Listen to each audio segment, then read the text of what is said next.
Everybody. Give honor to God, the Spirit of Christ.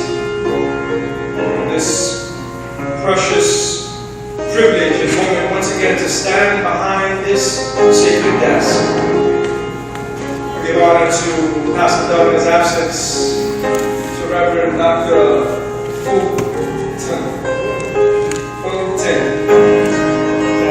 Deacon Price, to the deacons, deaconess, the officers and members of this historic church.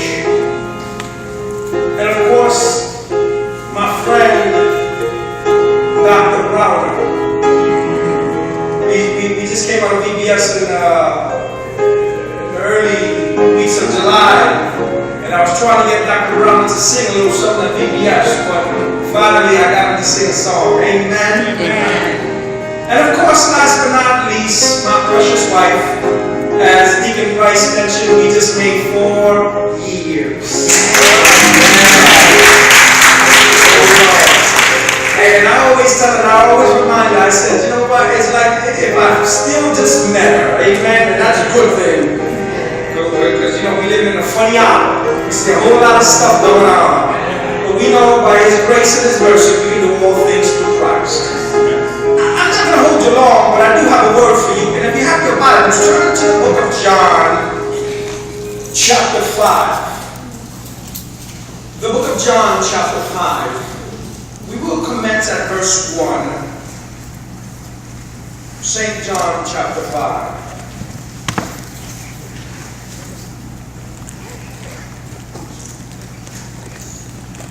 Here begins the reading of God's holy word. After this, there was a festival of the Jews, and Jesus went up to Jerusalem. Now in Jerusalem by the sheep gate, there is a pool called, in Hebrew, Bethesda, which has 5 porticos. In these lay many invalids, blind, lame, and paralyzed. One man was there who had been ill for 38 years.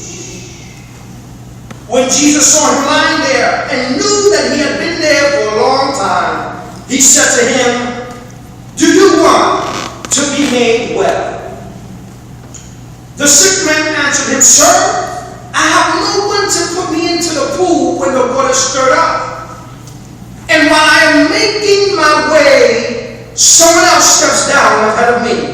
Jesus said to him, "Stand up, take your mat, and walk." Father, we thank you for this moment, for this hour, and we ask you, oh God, that you would grant the anointing that makes preaching easy, the anointing that you have given the ancient prophets of old, that you would lead us and touch us between these consecrated walls, that you would hide me behind the cross one more time. Elevate your word, that it may go forth in power, clarity, and alarm sounded for sinners. And you would touch those hearts and minds in a place of greater usefulness in the kingdom. In Jesus' name, amen. The text that I want to focus on, in verse 6, when Jesus saw him lying there and knew that he had been there for a long time, and said, "Do you want to be made well?" I just want to lend your ear for a moment, and I'm speaking from the subject, it really doesn't matter. It really doesn't matter.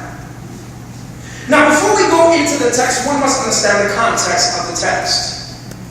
And here we see in chapter 5 of John, prior to this miracle, 2 other miracles occurred. Chapter 2, when Jesus went into Cana of Galilee, when he turned water into wine.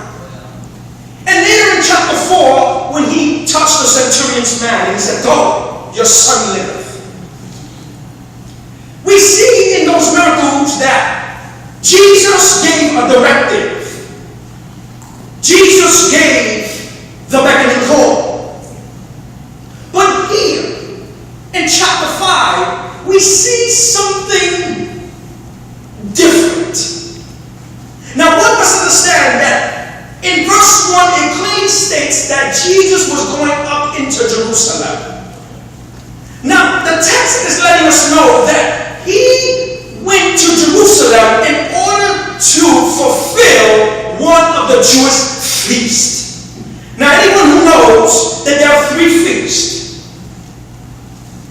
3 major feasts, and the Jews that lived within Jerusalem within a 50-mile radius were obligated to fulfill their duty. So the text clearly states that Jesus went to Jerusalem to fulfill the tradition. But here we see something unusual occur. And it states in verse 2 that when he gets to Jerusalem by the sheep gate, there's a pool. He was probably walking around the city of Jerusalem, just perusing through the city. You know, sometimes we go places and we go to the mall and nothing specific, we just go and peruse. Well, here Jesus is perusing. The text also does not mention his disciples. So more than likely, Jesus is by himself. And that's okay to be by yourself every once in a while, amen? Amen. Once in a while, you just want to be by yourself. I'm not mad. I'm not angry. I just need some time for myself.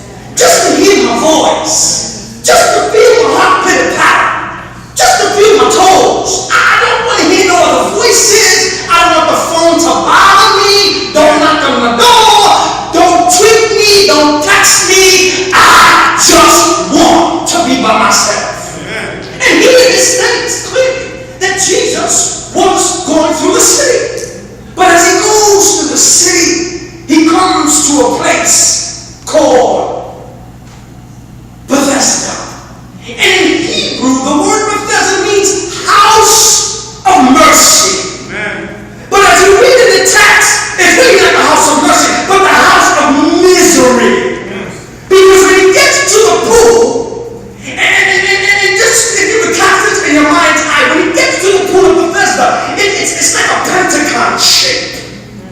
And it has 5 porticos. And there must be hundreds of people who are laying through the porticos. And the scripture says some were lame, some were paralyzed, some were blind. And the word blind there, anyone ever had a cataract removed? Sometimes your sight is opaque. It's fuzzy. And they're laying around these porticos, and as Jesus is perusing, it's a reminder to us. Because the tradition was that when we're at the pool of Bethesda, there was an old tradition that the waters will begin to bubble up. Scholars argue, which is irrelevant, we're not going to get into the argument, that it was an angel who would go into the water and bubble up. And they were waiting for a miracle. Isn't this interesting that Jesus shows up at the most unlikely place amongst the most unlikely people? Anybody knows Jesus is the type who hangs out with the losers? He's the one that hangs out with the broken, the busted, and the disgusted. He hangs out with those who don't feel like a winner. But Jesus is a friend to the friendless. Oh, I love the scriptures. When you're down and when you're out, when you're down and depressed, when you're down and you're stressed, just go through the scriptures. Let the scriptures speak to your heart, speak to your mind, speak to your belly. Oh, yes. And here it seems that as Jesus is walking around, and he's watching all the invalids. And by the way, it says there's a sheep gate. So more than likely, the sheep gate was where they would sell the sheep, and they would wash the sheep in this pool. So the pool was frothy and dirty and silky. Some of us today, when we go around up and down the city of Providence, we see certain sections of the city that you don't even want to go around certain parts parts of the city. Amen. Can anyone relate to this? Certain parts of the city you want to be popular because there's certain kinds of people. But Jesus does business with these kinds of people. He doesn't always select the best places. And he doesn't always select the best people. But that's where God effectuates his power for miraculous moving in the most unlikely places. And they were hot, and they were lame. And can you imagine when it talks about lame? Where being lame was talking about that they had impediments.